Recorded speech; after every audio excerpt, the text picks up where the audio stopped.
సత్యసాయి జిల్లా హిందూపురంలో వైసీపీ శ్రేణులు నల్ల రిబ్బన్లతో నిరసనకు దిగారు. విజయవాడలో డాక్టర్ బిఆర్ అంబేద్కర్ విగ్రహం వద్ద కొందరు శిలాఫలకాలను ధ్వంసం చేశారని ఆరోపిస్తూ అంబేద్కర్ విగ్రహానికి పాలాభిషేకం చేశారు.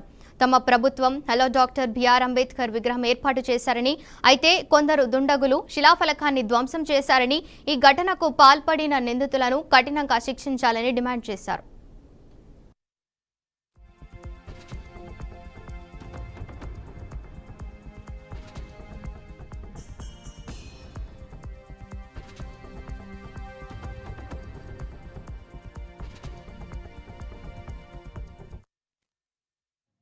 విజయవాడ నడిపొట్టున ఎక్కడ విగ్రహం ఉందో చుట్టూ అక్కడ చాలా గవర్నమెంట్ ఆఫీసర్స్ చాలా ఉన్నాయి.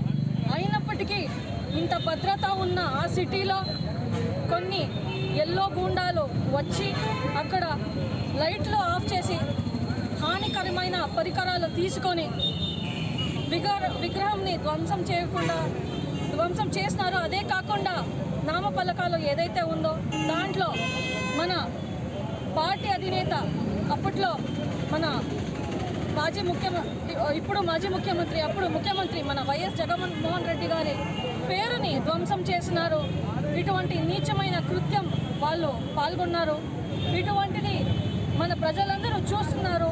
అందరూ మేల్కోవాలి, దీన్ని ఖండించాలి అని నేను ఈ మూలకంగా తెలియజేస్తున్నాను. ఈరోజు మన హిందూపురం నియోజకవర్గంలో మేము దీన్ని ఖండిస్తూ మన రాజ్యాంగ నిర్మాత డాక్టర్ బిఆర్ అంబేద్కర్ గారి విగ్రహానికి పాలాభిషేకం చేస్తూ శాంతియుతంగా నిరసన వ్యక్తం చేస్తున్నాము.